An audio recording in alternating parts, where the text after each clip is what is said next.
안녕하세요. 지방에 사시는 분들 중에서 서울에 가서 한번 살아볼까? 라고 생각하시는 분들 많죠. 서울 집값 비싸고 복잡하고 사람들 많고 그런 거 다 알지만 그래도 가면은 왠지 뭔가 기회도 더 많을 것 같고 사람들이 모이는 데는 이유도 있을 것 같고 그런 이유 때문에 지방에 계신 분들이 서울에 가볼까? 라고 생각하시는 거죠. 이런 생각들을 하다가 실제로 서울로 가서 살아보시는 분들도 있을 거고요. 생각만 하다 끝나시는 분들도 있겠죠. 그리고 서울에 가셔서도 가보니까 생각보다 좋네, 기회도 많고 살만하네, 그렇게 생각해서 자리를 잡는 분들도 있고, 살아보니까 내 고향만 못하다 싶어가지고 나는 살던 데서 살아야 되겠다 라고 생각하고서 다시 돌아가시는 분들도 있겠죠. 어떤 사람들은 서울에 와서 사는 걸 후회하면서도 이미 너무 많이 와버려가지고 그냥 남는 경우도 있을 거고요. 저한테는 미국 이민도 이거랑 좀 비슷한 것 같아요. 어학연수 한번 안 가고 30년 넘게 한국에서만 살아오던 제가 어느 순간 갑자기 아내랑 돌쟁이 아들을 데리고 미국으로 훅 떠나왔어요. 그리고서는 유학을 하고 정착까지 하게 됐어요. 어떻게 하다가 이렇게까지 됐을까요? 오늘은 매우 개인적인 얘기긴 하지만 제가 왜 한국을 떠나 미국에 살게 됐는지, 왜 정착까지 하게 됐는지, 그리고 그 결정에는 후회는 없는지 그런 얘기들을 한번 해보겠습니다. 미국 정착을 고민 중이신 분들에게 동기부여가 됐으면 좋겠어요.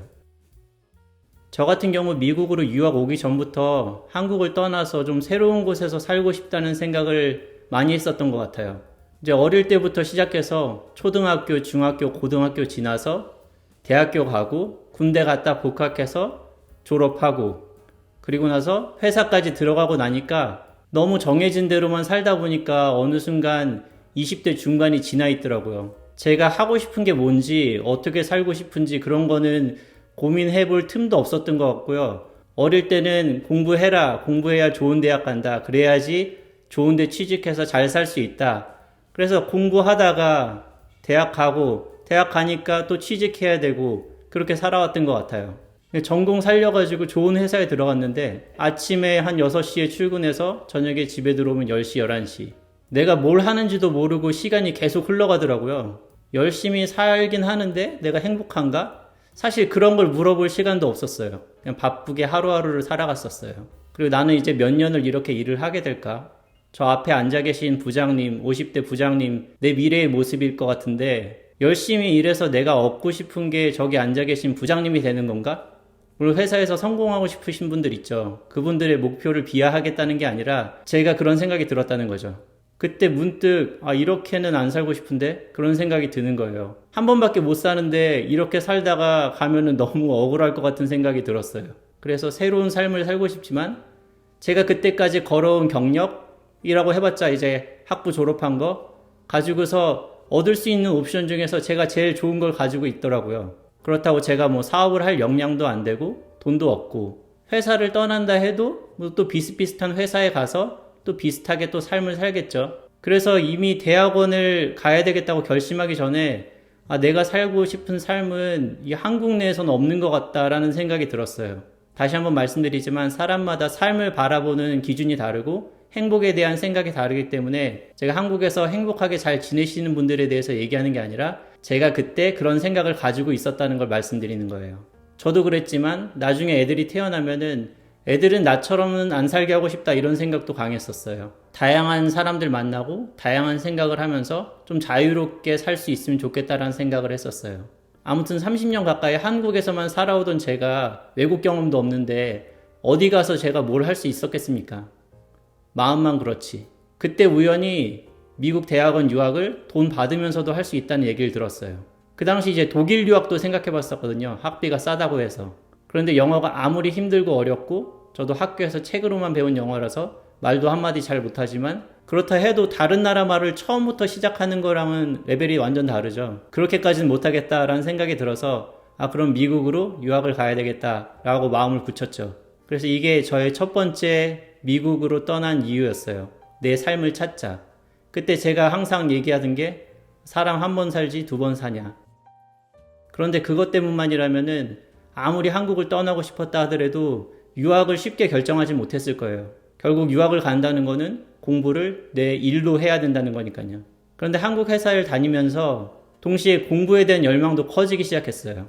아, 내가 남들 다 할 줄 아는 일들만 하니까 비슷하게만 살 수 있구나. 내가 만약에 역량이 커서 남들이 못하는 일을 하면은 좀 더 새로운 삶을 살 수 있을 텐데 라는 생각이 들었어요. 전에 말씀드린 것처럼 학부 졸업할 때는 대학원 가는 거는 1%도 선택지에 없었거든요. 아예 고려를 안 했었어요. 그런데 이제 회사 생활 1, 2년 만에 그런 생각이 제 머릿속에 심어진 거죠. 직접 보고 느껴서 그런 거예요. 그래서 유학 오신 분들은 알겠지만 한국에서 회사 생활을 조금이라도 하다 오신 분들은 나중 진로 선택할 때 한국 회사로 돌아가는 거는 거의 없어요. 반대로 한국에서 회사 생활을 안 해보신 분들은 한번 회사 생활을 해보고 싶다라는 생각에 유학 마치고서 한국 회사로 들어가는 경우가 꽤 많더라고요. 물론 이제 그 친구들은 박사로 시작하는 거니까 제가 한국에서 학사 마치고 입사했던 거랑은 많이 다르겠죠. 아무튼 저한테는 미국 유학 후에 한국으로 돌아가서 회사로 가는 옵션은 이미 사라지고 없었어요. 회사 입사해서 초반 1, 2년 만에 심어진 이 생각이랑 미국 생활에 대한 막연한 동경, 이 두 가지가 제 유학을 결정하는 메인 요소가 됐고요. 그래서 그렇게 30년 넘게 산 한국을 떠나서 아내와 아들을 데리고 미국 유학길에 올랐습니다. 이제 열심히 살아봐야지 하는 생각으로 떠나긴 떠났지만 그때만 해도 잘 모르니까, 앞이 안 보이니까 여차하면 한국으로 돌아와야지 하는 생각으로 떠났었어요. 예를 들면 공부하다가 수중에 돈이 다 떨어지거나 박사를 시작을 못하는 경우 뭐 한국으로 돌아가야지 어쩔 수 있나 하는 생각이 들었었죠, 처음엔. 그런데 미국에 오고 나니까 이제 사람 사는 것 같다는 생각이 드는 거예요. 불안한 학생 시절이었죠. 힘들게 고생하고 위태위태하고 그렇게 지내는데도 사는 게 너무 좋은 거예요. 미국에 와서 성향이 너무 안 맞아서 난 빨리 한국으로 돌아가고 싶다 이런 분들도 많이 있는데 저는 너무 잘 맞는 거죠. 그래서 미국에 온 지 얼마 안 됐을 때 이미 나는 한국으로는 이제 못 돌아가겠다 라는 생각을 하게 됐어요. 여기서 자리를 잡자. 뭐가 좋았을까요? 우선 저는 이제 사는 지역이 마음에 들었어요. 저는 서울에서 태어나고 자라가지고 서울을 벗어나면은 제가 답답해서 못 살 거라고 생각했거든요. 그런데 미국에 오니까 탁 트인 시야, 깨끗한 공기, 맑은 하늘, 잘 관리된 잔디, 어디에나 있는 나무들, 맨날 빌딩 숲과 매연으로 하루를 시작하고 끝내는 한국 생활이랑 다르게 집 앞에만 나가도 그냥 마음이 평안해지고 너무 좋은 거예요. 그게 저는 우선 너무 좋았어요. 작은 대학 도시인데 있어야 할 것이 없어서 불편한 그런 시골 느낌이 아니라 잘 정돈된 깨끗한 마을 같은 느낌? 다시 한번 말씀드리자면 미국은 정말 큰 나라고 다양한 지역이 있어요. 저는 제가 경험하고 제가 느낀 거에 대해서만 말씀드리는 거예요. 그 두 번째로 사람들이 자기 삶을 사는구나 하는 느낌이 들었어요. 가난한 대학원생이 가는 숙소야 뻔하죠. 그런데도 그 아파트에 수영장도 있고 농구 골대도 있고 테니스장도 있고 운동할 수 있는 작은 짐도 있고 그리고 주말이 되면은 공원 같은 데 가보면은 사람들 모여서 같이 고기 구워 먹고 물론 한국에서도 그렇죠. 그러긴 한데 한국에서 노는 것도 약간 치열하게 논다는 느낌이 있었거든요. 저한테는. 아무튼 그렇게 일상을 즐기는 여유로운 모습들이 너무 보기 좋았어요. 그리고 이제 가족 중심의 문화도 너무 마음에 들었어요. 아무리 정신없이 바빠도 아침이랑 저녁 가족들이 같이 먹고 애들 학교에서 행사 있으면 행사에 가보고 애들 크는 거 보는 거죠. 그리고 주말 되면 가까운 데로도 다녀오고 한국에서는 제가 롱런하기 위해서는 포기해야 한다고 생각했던 가족들과의 삶인데 여기서는 그 정신없는 박사과정 중에서도 그렇게 살 수 있더라고요. 지금도 연구원으로 살면서 물론 열심히 일하지만 가족들이랑 같이 아침 저녁 먹고 그 다음에 뭐 산책도 하고 지금은 코로나 때문에 못 가지만 뭐 종종 여행도 가고 대신 한국에서 지인들, 친구들이랑 갖는 술자리, 유흥 이런 거는 없다고 보시면 돼요.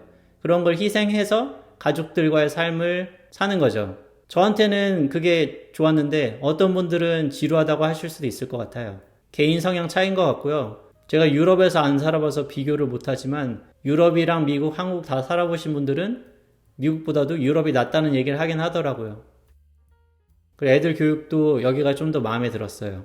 물론 한국도 제가 학교 다니던 시절이랑은 많이 달라졌겠지만 기본적으로 정답을 고르도록 배우는 그런 과정들 그리고 이른 아침부터 저녁 늦게까지 정해진 공부만 반복해서 해야 되는 아이들 그렇게 키우고 싶지가 않더라고요.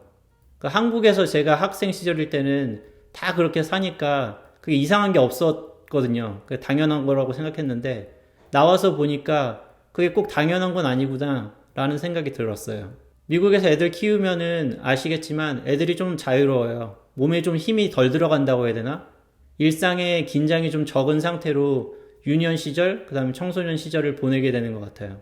그리고 이게 미국 사회에서 다양한 사람 만나고 다양한 걸 보면서 배우는 것들, 그것도 좋았어요. 미국 생활이 체질에 맞는다는 이유만으로는 사실 미국에 정착하기 쉽지 않죠. 그런데 다행히도 제가 하는 일이, 공부가, 연구가 잘 맞았어요. 새로 뭔가를 공부하는 게, 연구하는 게 재미있었고, 재미있다 보니까 더 열심히 하게 되고, 열심히 하니까 좋은 성과도 나오고, 연구하는 거에 대한 매력이 굉장히 크더라고요. 주입식 교육에 대해서 잠깐 말씀을 드렸었는데, 새로운 걸 하는 느낌이었어요. 연구원으로 사는 거에 대한 장점은 다음에 한번 떼어내서 말씀드릴 예정이라서 오늘은 이 정도까지만 얘기할게요. 무엇보다 미국에 살면서 가장 마음에 드는 것 중에 하나는 미국 조직의 리저너블한 문화. 지난번 제가 한국 회사원과 미국 연구원 비교한 영상을 보신 분들은 아실 거예요. 제가 좀 한쪽으로 치우쳐져 있죠. 아무튼 조직상 위아래는 있는데 같은 동료라는 느낌이 강한 게 미국 조직 문화인 것 같아요. 한국에선 처음 만나면 나이부터 묻고 위아래를 나누잖아요. 근데 저는 아직 동료들의 나이를 모릅니다. 아무튼 그런 걸 떠나서 사람들이 서로를 배려를 한다는 느낌을 참 많이 받았어요. 일터에서도. 제가 대학원 생활하면서 한번 굉장히 신선한 충격을 받았었는데요. 한 번은 학교에서 세미나가 열렸고 그 외부에서 강사를 초청해서 그 강사분이 오셨었어요. 그래서 대학원생들, 교수님들 다들 큰 세미나룸에 모였었어요. 그런데 이제 발표를 시작하려고 그러는데 프로젝터가 작동이 잘 안 되는 거예요. 근데 그 세미나룸이 천장이 높고 프로젝터가 그 천장에 달려 있었어요. 그래서 다들 어떡하지? 그런 표정이었는데 디인 있죠. 과의 학장.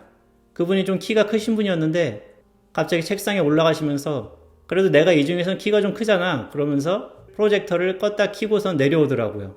다른 사람들은 웃으면서 지켜보고 있고. 이게 약간 한국 문화랑 오버랩 되면서 이게 뭐라고 되게 좋은 거예요.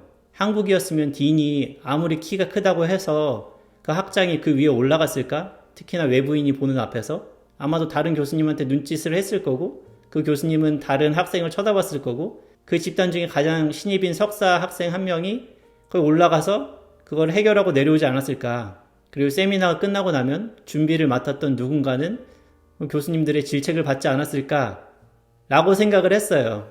실제로는 안 그러겠죠. 아무튼 그런 생각이 좀 들더라고요. 아, 여기는 많이 동등하구나. 학생, 교수, 위아래의 느낌이 아니라 각자의 자리에서 자기 역할을 하는구나. 그런 생각들을 했어요.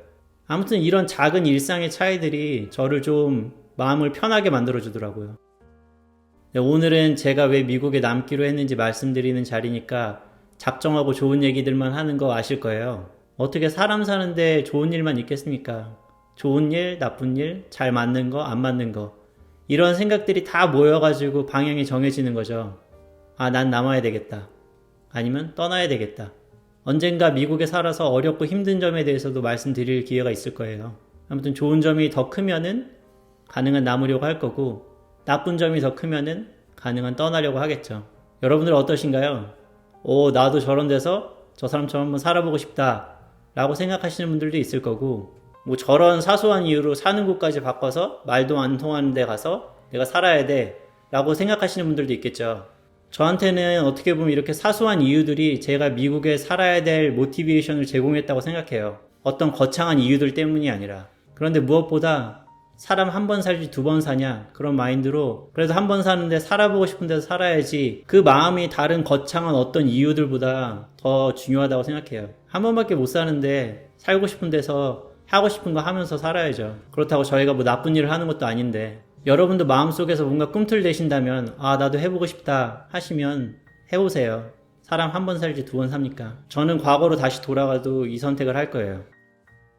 저는 이러한 이유들 때문에 미국에 살기로 결심을 했고 지금까지 잘 살고 있습니다. 그걸 위해서 저는 대학원 유학이라는 방법을 선택했었는데요. 다음 시간에는 대학원 유학의 추천 이유에 대해서 제 생각을 말씀드리려고 합니다. 유학을 고민하시는 분들에게 좋은 동기부여가 될 수 있을 거라고 생각해요. 기대해 주시기 바랍니다. 감사합니다.